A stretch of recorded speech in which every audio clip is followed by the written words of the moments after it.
Hello, welcome back to the CashPT Lunch Hour. This is LeBauer, your host, and today I have a special guest. His name is Jason Maxwell, or JMax Fitness.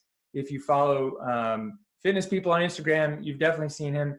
And I had to bring Jason on the show because I had a chance to see him speak live at the High Status Summit a few months ago. I was out in California working with my coach Bedros, and I spent a day at Jason Capital's High Status Summit, and Jason came on and his talk. And a couple of things that really impressed me were not the only way he carried himself on stage, but he came out and he said, you don't need to take notes. I'm going to provide them for you for free. All you got to do is go follow me on Instagram and you'll download it later. And it was like so easy. And I was impressed with the follow-up and everything. So I was like, I got to get Jason on the show. So Jason, thank you for being here. I really appreciate you spending time with us today. Dude, I'm glad we finally lined up a time that worked and we got the ball rolling on this. Yeah, awesome. So, Jason, I've learned, and you may not know this, I've learned a lot about how to market physical therapy from fitness professionals. I mean, it's like I had to go outside of our PT industry and learn from the fitness industry is where I learned it from. So a little bit of what I want you to know first is, how'd you get into fitness? So tell us your story. How'd you get into being like a trainer and fitness? And like, what was the original problem that you encountered that you like, I got to do this? Yeah, so it all started from when I was like 3 years old. And I've been doing a lot of self-reflection, and I realized everything stemmed from this moment when I was like 2 or 3. I think I was 3. Mm-hmm. And I remember I was in daycare, and that's like our preschool in Canada. And there was this kid that would always pick on me. Like, he was my bully, and he was twice my age, like 6, 7 years old. So I was 3, he was 6 or 7. So you can imagine how much bigger this guy was for me. Like, yeah. I've never felt as helpless in my life as I had been when I was a kid being bullied in preschool by this kid. And the thing is, I wanted to hang out with him and be friends with him. And he just kept luring me in. He'd be like, okay, come hang out with us. And then he would just bully me. So check this out. This is the biggest moment. I think this is the moment that started everything for me. So we were playing outside, and there was this corner, and around the corner there's like this grassy area where the teachers or the preschool heads or whatever, the supervisors, they couldn't see us playing over there. And my bully was playing there with a couple of the other older kids and I always just wanted to hang out with the older kids. I don't know why. And my bully was there, and he's like, hey, Jason, come over here, come play with us. And they're sitting in a circle. I was like, okay, here's my chance. He's finally going to stop bullying me. Yeah. And I'm like, okay. So I sit down beside them, and I'm like, great, I can start playing with these kids now. And then my bully, I don't even remember his name, which is crazy, but my bully, he took my head and just started rubbing it in the grass. And I can still feel like the grass on my nose. I could still like smell the dirt, and I could still feel that feeling of being absolutely helpless. And I don't know why, it was just such a traumatic event for me that I started finding myself in food, and I started eating, and I just developed this insatiable appetite, because whenever I was eating, I was in full control of feeling good. Food made me feel good. Right. And I got that dopamine hit, and it was like, this was my escape of being bullied, of having like this traumatic event, right? So I became like a fat kid essentially. And I was like overweight for my size until I was about grade 5 or grade 6. Mm-hmm. And then I hit puberty like really early. And then I lost the weight, but then I was skinny fat. But deep down inside, I always had this struggle with food because of this screwed up thing that happened when I was 3 years old. Yeah. So I remember like going through puberty, like I didn't have great results with women. I didn't know how to talk to women. And I think that stemmed from just like not being able to trust people anymore from when I was younger. Mm-hmm. And I remember I would watch reality TV shows like, these things were big when I was younger, like Survivor and Big Brother. And I even watched The Bachelor too, because I was like, how is this guy getting like a room full of 40 girls? Right. Like, I didn't understand how any of this worked, right? So I noticed on every single one of these TV shows that every single guy was jacked. And I remember looking at them and I was like, these jacked guys seem to be getting the girls. So I got to get jacked. But in the back of my head, I was so ignorant to it that I thought, okay, this is just their genetics. So my genetics, I am destined to be skinny fat and I have no control over how I look. Mm-hmm. And I thought these guys were just born with it. I didn't know you had to work for it. And then I started reading, books on fitness when I was in high school. And I came across this one book by Robert Dos Remedios, and the way he framed everything just seemed so simple. So I was like, okay, I'm going to go all in on this. And this was at the very end of high school because I wanted to get stronger for football. So that's kind of how I found him. But anyway, Okay. I'm like, I'm going to go all in on this. And during school, like I started the workouts and just like dabbing my feet into it, but I was still changing things. I wasn't following the program to a T. And I wasn't cooking my own food. My dad was cooking our food. So it was like whatever he said we had to eat, or like whatever he was making for dinner or whatever, like that's what I would eat. So I feel like I didn't have control over that. But then I went away to university. And I actually went away to university for aerospace engineering. Mm-hmm. And I went to school and I said, okay, I have 100% control over what I put in my mouth. I have 100% control over when I go to the gym. So I'm going to follow this program to a T. I'm going to ace my nutrition to a T. And I'm just going to go all in. And if nothing works, well, it's my stupid genetics. Yeah. But if something works, oh, great. Okay, we changed our body. So I went away to school in September. And then I came home for, I think it was Thanksgiving or something like that. So it was about 3 months later I came home. And I remember I walk up to my house, I open the door, I walk in and I see my brother and he looks at me and then his jaw drops. Yeah. I'm like, dude, what are you staring at? He just like kept looking at me. I remember his eyes moving up and down, like looking at my neck, looking at my body, looking me back in the face. It's just like, yo, what's up with your neck?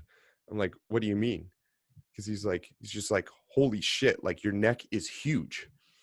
And then I went and I looked at myself in the mirror. And this is the mirror that in the bathroom that I saw myself in every single day through high school.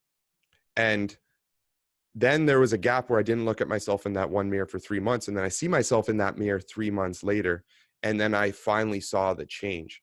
It's almost as if seeing a before and after picture beside each other. Right. So I saw that change. I saw how different I looked. And that's when I was like, holy crap, this stuff works. And I got hooked to it because that feeling that I felt, no one can ever feel that feeling unless they've done the same thing, unless they've changed their body. So I wanted to give that gift to people. I was addicted. I was like, this is unbelievable. I actually have control over my life. I have control over my body. I have control over how I look. And that was a huge win for me. And then I became addicted to that. So I was studying for aerospace engineering. Like I thought I wanted to be an astronaut. Mm-hmm. And I was top 3 in my class when I graduated. And I remember I was like, you know what? Like, I'm not passionate about this. The one thing I'm truly passionate about is fitness. Yeah. So I graduated, and on the day of my graduation, I had 3 professors come up to me, and each one asked me if I would study under them as their master's student. And I told every single one no. And they said, oh, why? Did you get a job at Bombardier or somewhere around here? And I was like, no, I didn't get a job. Like, so are you going with a different professor? I'm like, no. Yeah. So Jason, what are you going to do? I'm going to be a personal trainer. Nice. And you can imagine their faces. They didn't understand. Even when I told my mom, she didn't understand. She was like, why would you throw away this amazing career? Like, you could do so well with it. You could be making over 6 figures per year. Mm-hmm. And I was like, you know what?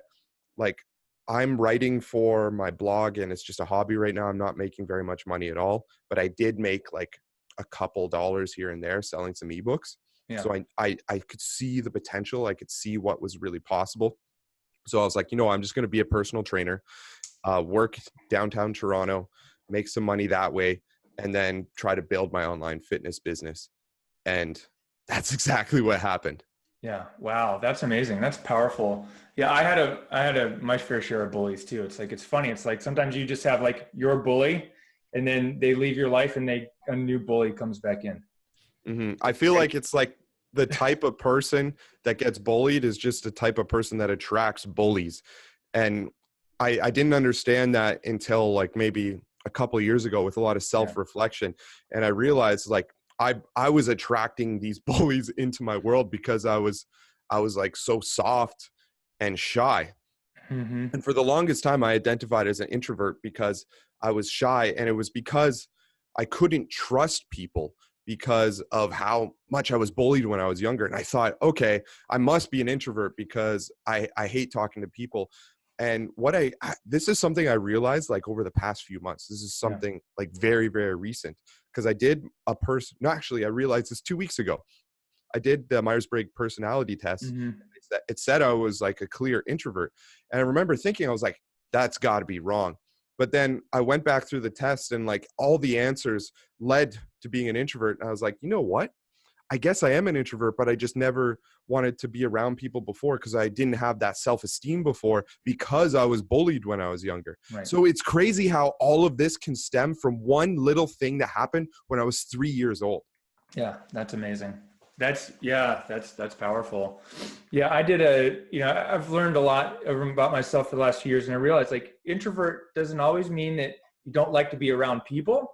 It's more like for me, it's about I need my own downtime. I need my own personal time to self-reflect or just clear my brain, and that kind of thing. Do you have the similar experiences? You're just a little different. So here's what I realized. I used to think also that I was an introvert because I did like spending time alone. And I was in a relationship for 8 years, and I always put her needs ahead of my own needs. Mm-hmm. So that confirmed to me that I was an introvert because I was like, okay, like whenever she left to like go on a trip or something, or she was gone and I had the place to myself, I'd be like, oh yeah, party. I was like, okay, I'm going to watch a movie. I'm going to order like some food order some sushi. And I would always have a blast. And I was like, I just love spending time by myself. Then after we broke up, I realized I enjoyed that time by myself because I was never putting my needs first. Mm-hmm. So I started putting my needs first, and I realized, you know what, like I'm okay being comfortable, like being by myself. But I do like being around people, and I do get energy going around people. And like, I work from home, so it can be very lonely. And, if there's a day where I don't do a lot of calls, don't do like podcasts, don't do coaching calls, at the end of the day, I'm like, I feel like something's missing. Like I got to get out of the house or do something. But if I have a day where I like do interactions with people, do calls online, and then at the end of the day, I look back and I'm like, you know what? That was a great friggin' day. Mm-hmm. So I do like having my own time by myself because I do genuinely like spending time by myself, but I do like spending time with people as well. And I think it's important to realize, when you need to be alone and when you need to be with people. Right. Do you feel like social media these days plays into that? Like it helps you or it hinders you in certain ways based on, it's like, it's easier to be on Instagram and Facebook a different person than you are because you're not in front of people. And sometimes it can pull you away from who you really are and authentically like how you speak. So I don't think that happens to me. Mm-hmm. And here's why. I do stories every single day, and I just show off. It's basically just highlights of my life every single day. So I'm just showing my real authentic self. So I don't feel like I'm acting as a different person on screen. Like let's say we're doing a podcast interview or I'm going like on stage or something and I'm speaking. Obviously I'll turn up the energy there just because there is like an entertainment factor. And my public speaking coach just taught me like you're going to be a lot more interesting when you do turn it up a notch. But like when I'm like at home and just chilling, like obviously I'm not going to be like high energy guy, like clowning it up and shit. Like I know how to chill too. Right. Mm-hmm. But here's the one thing I did notice with social media that kind of screws with your brain. And I didn't realize this until maybe about a month ago. I was talking to my boy, Michael Grossman. He's at Trillstein on Instagram. And he came on my podcast and we talked about social media because he helps people cure their social media addictions. Mm-hmm. And what I'm noticing is people are addicted to social media. And Michael, he works for Brandon Carter, one of my friends in the fitness industry, great guy. And Michael was telling me, he was like, every time you go through your feed and you like just like someone's photo, your brain tells you, okay, I interacted with that person. And then you look back and you're like, when was the last time you saw this guy? And you're like, oh, fuck, I think we talked like a few days ago. And then you realize you haven't talked to them in like 6 months. Mm-hmm. So with social media, you end up being lonelier than you would be just sitting at home alone with no social media. Right. Because when you're sitting at home and you actually start to feel loneliness without social media, what do? You reach out to people, you actually call people, you go out with people. And as humans, we need that, because if you look back at evolution, humans needed other humans. Humans needed to be around other humans. And if they weren't around other humans, they probably died off, right? Mm-hmm. So social media is like a double-edged sword, because you can make a lot of money on social media, but you can also get addicted to it and have a lot of depression. If you look at everyone, like all these different generations of people, the generation who is the most depressed is the one that came after millennials. What's that, Generation X? I don't know the name of it. Generation X was before millennials. Okay, the one after millennials. Y or there's a new name for it, but I think it's like Gen Y or Z or something. But yeah, I know what you're talking about. Yeah. Mm-hmm. It grew up. That's the most depressed group of people right now in the world. And these people are like between the ages of like 14 and like 23 or something. That's the most depressed people in the entire world. And, you know, we don't know for sure, but the research is heavily favoring social media that's causing this. Because then the second most depressed generation is millennials, which just blows my mind. Yeah, well, I've noticed like people don't communicate the same way, or they're less comfortable communicating in person, but they're more comfortable communicating on like text and messages and social media. It's just like, it's a little bit crazy. You know, I'm 45, so you know, I came around, you know, I'm in the back end of the Gen X, and I came around, we didn't have internet until I was in college. Yeah, I remember we got internet when I was like, well, I remember my grandparents got internet when I was like 8 or 9, but we personally didn't even have a computer until I was like maybe 11 or 12, and maybe a bit earlier. So I was right in the middle of seeing that change before my eyes, but also experiencing it. You were probably looking out from the outside in, and you still adapted, but it's like when you're a kid, kids go to whatever is like hot, and I feel like that age group is kind of what dictates it, because we stick with it, right? Right. So you didn't have a computer until you were 12, you still did aerospace engineering. Yeah, maybe I was 10 when we got our first computer, 9 or 10. But I did aerospace engineering when I was 19. But I remember I used to go to like my grandparents' house, and I would just like play on the computer and just like play around, and I would watch like TV shows on TV showing like how to use a computer. And then I would go to my grandparents' house and play with the computer. I just loved playing with this weird machine that allowed me to like go on the internet. And I remember I used to just go on Amazon, and I used to love reading. So I'd go on Amazon and I would look at book covers and then just like download those book covers to the computer. I did weird stuff, man. Wow. That's cool. So, aerospace engineering, you became a personal trainer. Of course, everyone was like, were you throwing away, you know, your career, you know, and this potential? So you had already started a blog in university, and you were doing a little bit of like sales off of it. So can you tell us about, or did you go, I mean, you didn't go straight to like working at like the Valley Fitness, 24-hour fitness, like big Globo gyms, did you? Or like, what was that transition? Okay, so here's what I did. So second year, I just started a blog because I wanted to write about things that I was passionate about and things that I was reading, things I was learning. So I started writing this blog, and then people just started following me. And I remember around this time I read The 4-Hour Work Week, Tim Ferriss. And in it, he was mentioning, like, he started a supplement company. So I was like, okay, I can make money online by starting a supplement company. So I looked into it, and just to buy in and get started was like $10,000 to $15,000. And I was a broke ass university student. So there's no way I could do that. So I was like, well, screw that. So I just kept writing for my blog just because I love doing it. Like, I was doing it for free because I loved it. Right. And then I remember I was reading an article on Tim Ferriss's blog, 4-Hour Work Week, and he had an article with this guy named Mike Geary. And this guy, Mike Geary, whoever this guy was, he was an engineer, and he figured out how to make money online selling a fitness ebook. And then it went on to say in the article that Mike Geary was going to make 8 figures that year.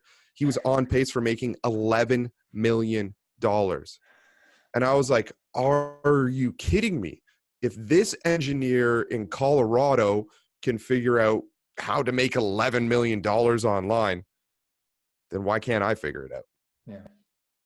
I knew I had the intelligence because I was doing great in school. So I was like, I just need to figure out and learn how to do this. So I launched my first ebook. I was like, this is going to be life-changing. I'm going to make so much money.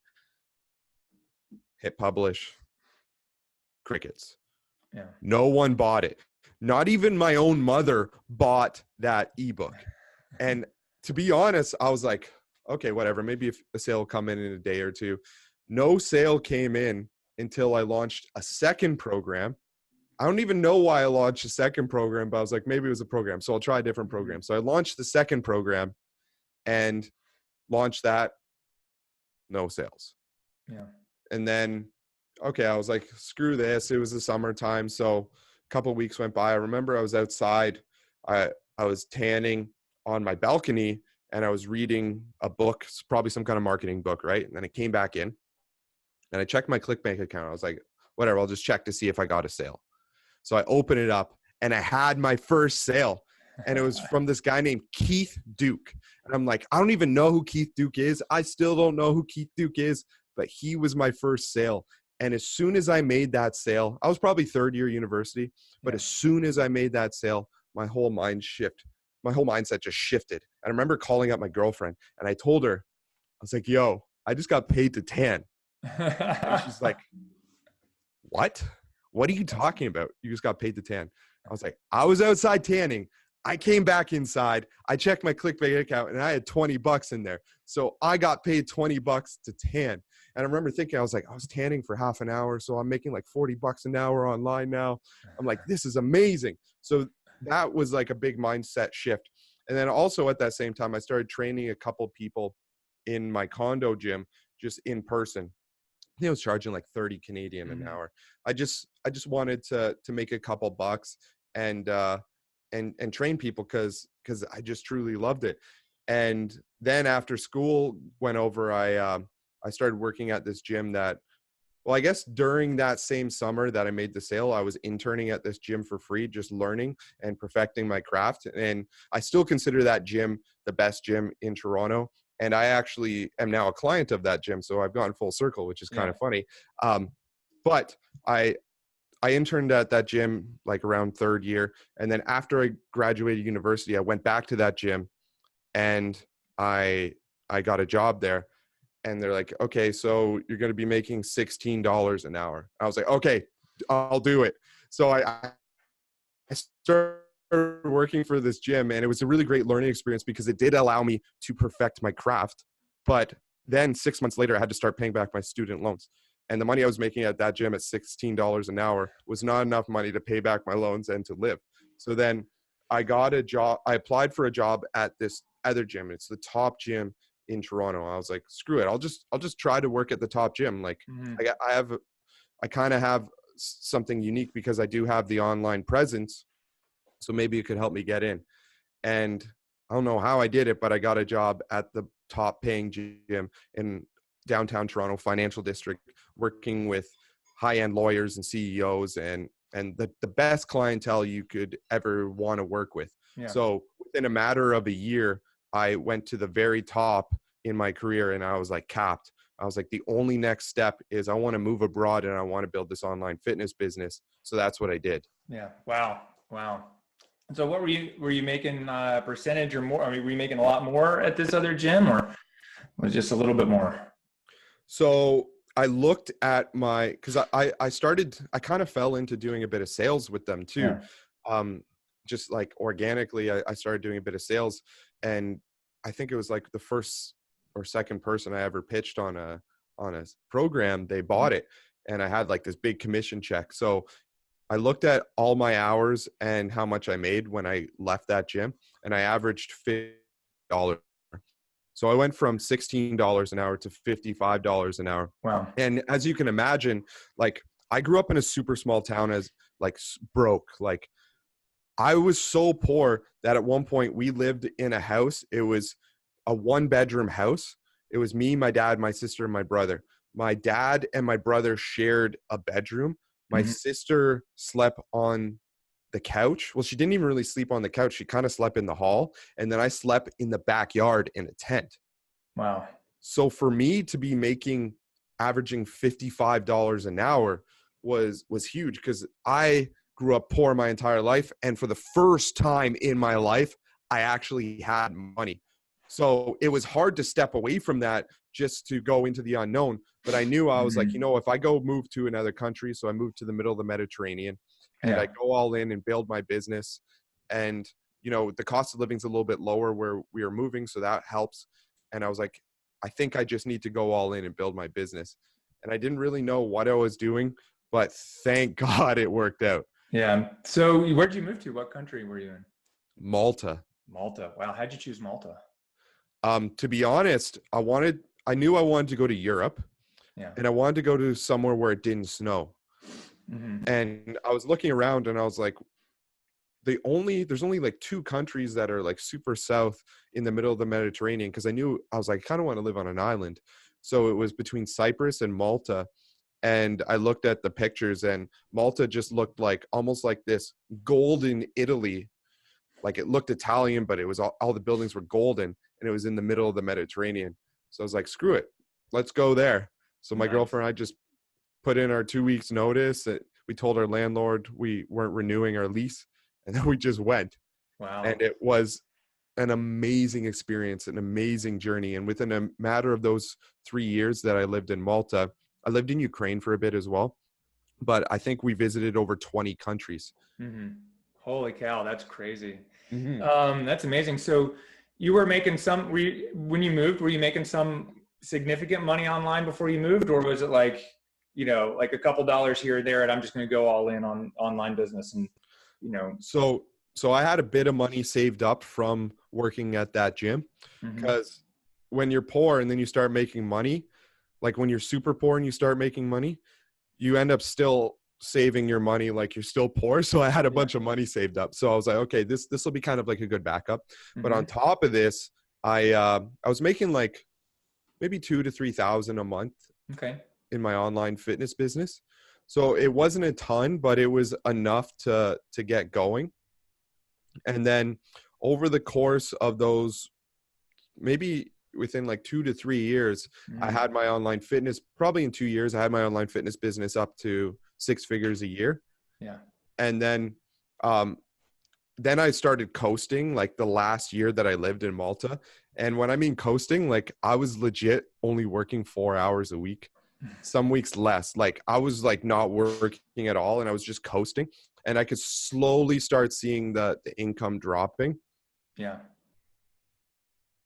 And then that's when so around that time, my girlfriend and I, we moved back to Toronto because she was having some health issues and we wanted to get things taken care of in Canada. So we moved back, and then I had this opportunity to hire my first coach, Vince Del Monte. He had his mastermind. I was like, okay, I'll hire my first coach here because I notice I'm just coasting and the income's going lower. And if I let this go like super low, well, I know what's going to happen. I'm not going to be making any money anymore. So I was like, I'll just hire a coach. And then as soon as I hired a coach, that gave me that drive and passion again. And and since then I haven't lost it, and I'm still just growing. And then in the past about year and 2 months, Mm-hmm. this is the biggest growth in my entire life for business. It's Wow. really amazing. Wow, that's awesome. So what was it, what were the key things that took you from a couple $1,000s a month to, six figures or over, 8,300 something dollars a month? Like, what were the things that took you from like the beginning of your time abroad when you're making a couple $1,000s a month to like the 8,000? Like, how did you, what are those like 2 or 3 key things that you could share with us, like that made that big difference? So the biggest thing is making sales every day. And it makes a lot of sense because no sales, no business. Mm-hmm. So I made my number one focus on acquiring customers, and it's acquiring as many customers as possible. And then I started making money from my email list, but I also started getting online coaching clients.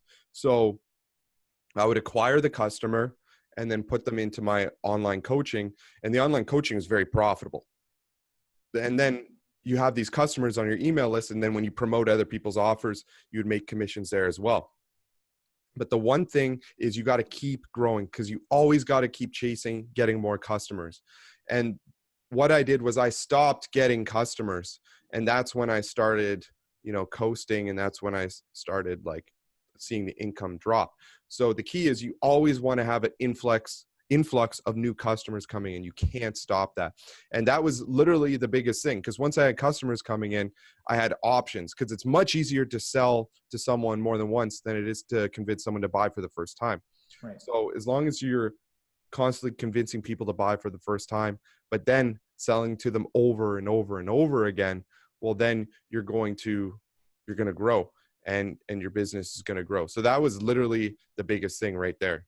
Mm-hmm. That's wow. That's awesome. And so you'll bring people in, and then, if they buy one thing, you've got an upsell, or you've just got another, hey, you're not into, losing weight. We want to build muscle, and you've got other options, that kind of thing. Is that what you're saying? Yeah, for the most part, it's like they'll buy a product, and whether they take the upsells or not, like, so be it. But then they're on my list now, and I just take care of them and Mm-hmm. offer them products that I believe in, or try to get them into my coaching program, because that's the premium service. That's the most profitable service, but it's also when people pay, they pay attention. Mm-hmm. So they end up getting the best results with that program anyway. Yeah, that's amazing. And then, so you did that, like up until that point, had you like worked with any coaches or mentors, or working with Vince when you got back was the first time that you had done So I had mentors for a while, but Vince was the first one that I paid. So Mm-hmm. my very first mentor ever was John Goodman from the Personal Trainer Development Center.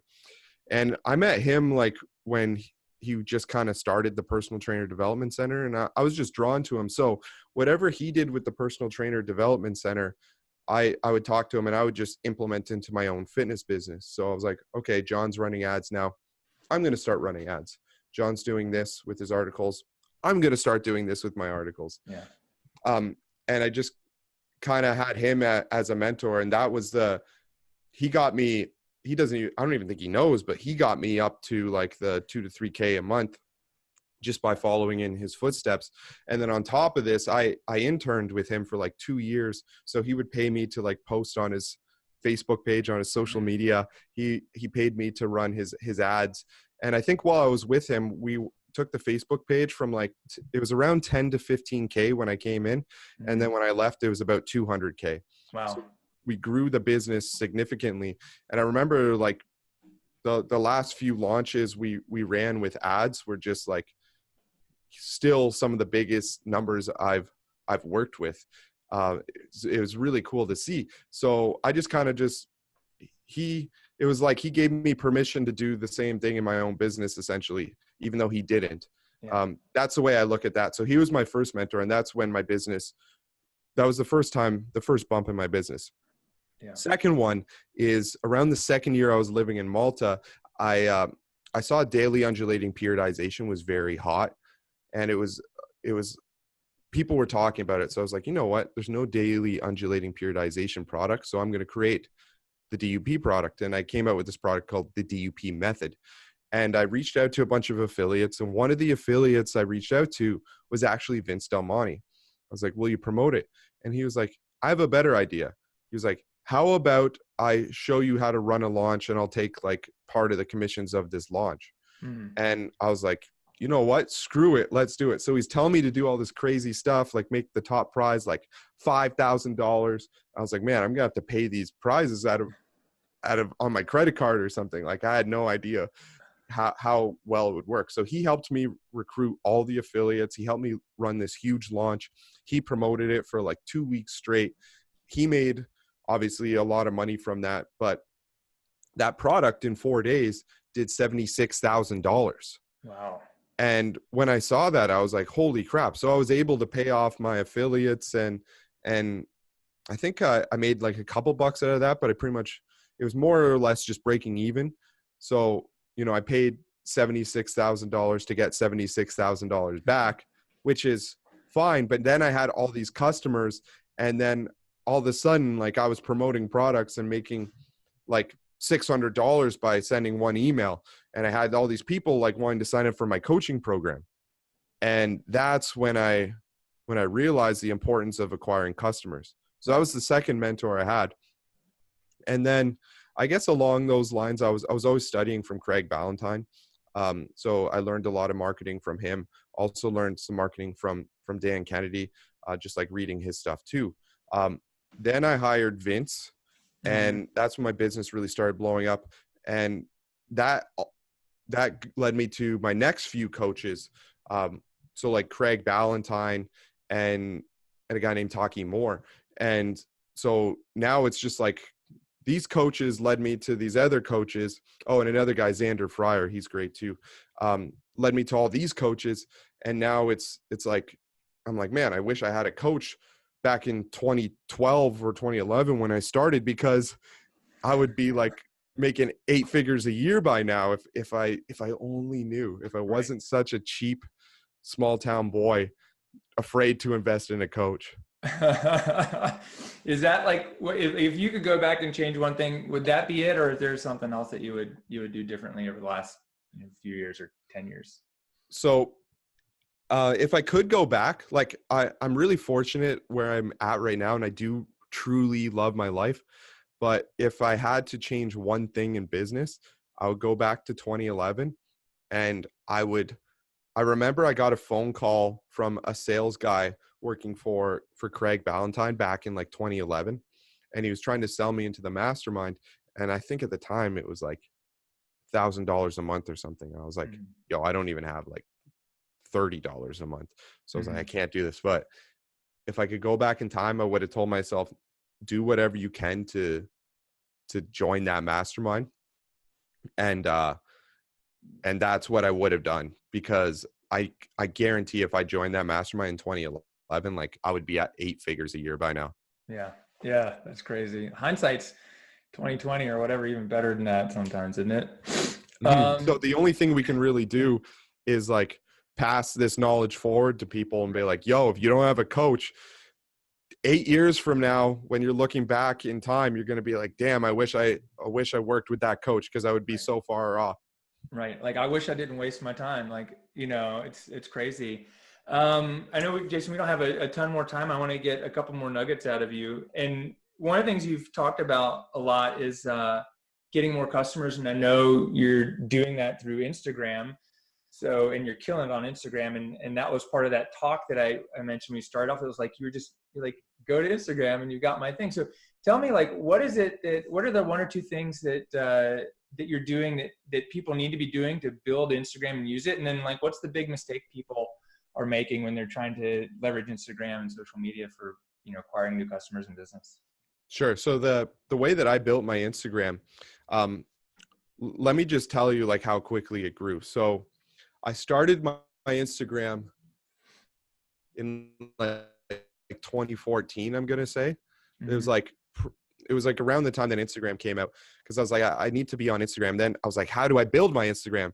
And people are like, well, you just follow other people and then they follow you back. So I hired an assistant to like post stuff on Instagram every day, and then like a bunch of people and then unlike them if they don't follow me back. And over the course, it was like 2 to 3 years. Over the course of 2 to 3 years, I got like 800 followers. It's like not too bad, but my Facebook page was already at like 50K by that time. And on my Facebook page, I was just doing what I did when I was working with John Goodman to blow up the Personal Trainer Development Center, which was posting content, great content 3 times a day. Mm-hmm. So I remember I was talking to Jordan Syatt in August 2017 when I had 800 followers, because I noticed that he blew up to like 250K, like 250,000 followers. Yeah. That's a lot of people. So I said, Jordan, like, what did you do? And in the back of my mind, I was thinking, I was like, well, Jordan Syatt trains Gary Vaynerchuk, who has like over 1 million followers. So Gary's probably just giving Jordan shout outs all the time. Mm-hmm. And I asked Jordan, and Jordan's like, no, easy. Gary just told me to post 3 times a day. So I started posting 3 times a day. And then in 8 months, I had like 250,000 followers or something like that. I was like, really, that easy, eh? He's like, yep.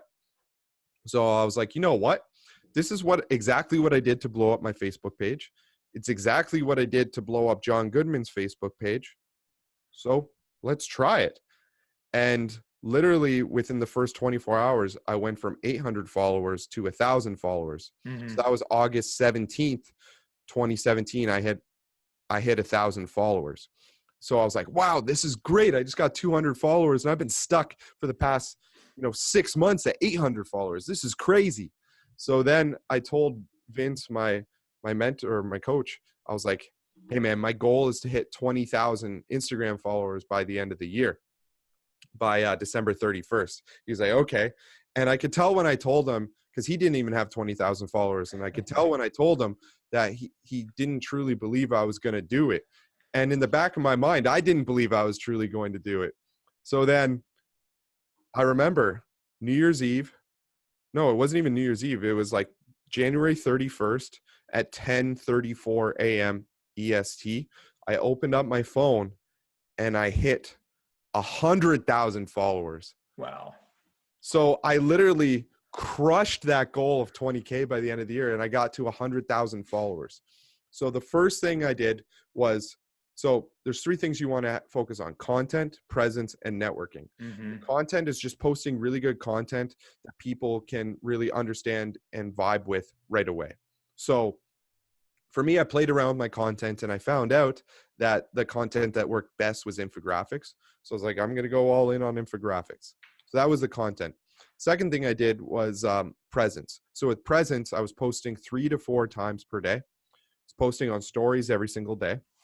Just being present on the platform, being Mm-hmm. everywhere, replying to all the comments on the posts, replying to all the DMs, going live at least once a week. And there wasn't IGTV then. But now that there is IGTV, you'd be posting on IGTV, because Instagram wants you to use the platform to its fullest. Right. And it rewards you for it. So if you're present, like you're always there, it's working. And this is exactly what I did to build my Facebook page. It's exactly what I did to help build John Goodman's Facebook page. And this is exactly what John Goodman taught me to do, like 8 years ago or whatever. So I was so fortunate to be working with him, because the exact things that built Facebook back, 4, 5, 6 years ago is what's working in Instagram now, which is hilarious. Yeah. It's like history is repeating itself. I know. So that was the second thing. And the third thing was networking. So I would repost these other big pages, and I would start getting on their radar, tagging them in my stories. And then we would start having conversations in the DM. And then next thing you know, they repost some of your stuff. So I remember the first time a really big page reposted my stuff. I'd just broken up with my girlfriend that I dated for 8 years. There was a full month where I just couldn't sleep. I was an absolute wreck. I remember I was staring at the ceiling. It was 2 a.m, just staring at the ceiling. 3 a.m, 4 a.m. I'm like, screw it. I guess I'm not sleeping tonight. So I opened up my phone, went on Instagram, and I noticed I got 6,000 new followers. And I remember looking at this. I was like, this can't be right.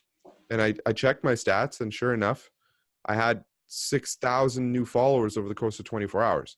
So I was like, what the heck happened? I thought I was hallucinating because I wasn't sleeping.